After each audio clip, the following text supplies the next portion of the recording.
Hi guys, welcome back to my channel MCM Telugu vlogs.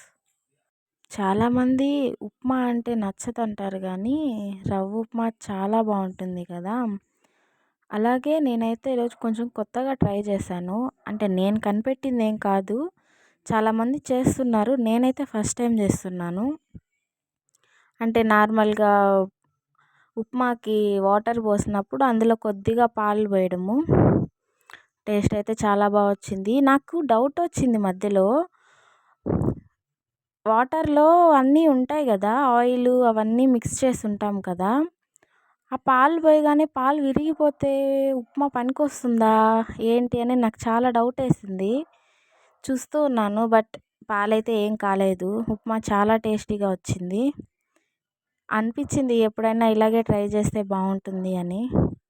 Upma అయితే చాలా టేస్ట్గా వచ్చింది. మా పిల్లలు కూడా బాగా తిన్నారు. ఉప్మా చేయడానికి టైం ఏం ఎక్కువ పట్టదు కానీ కరెక్ట్గా చేయకపోతే అస్సలు తినలేము. అంటే ఉప్మా ఫ్రై చేసేటప్పుడు కరెక్ట్గా ఫ్రై చేయకపోయినా, వాటర్ సరిగ్గా కొలతతో పోయకపోయినా చాలా గట్టిగా వచ్చేస్తుంది. అలా కాకుండా కొంచెం సాఫ్ట్గా రావాలంటే కొంచెం వాటర్ కంటెంట్ ఎక్కువ ఉండాలి. అలాగే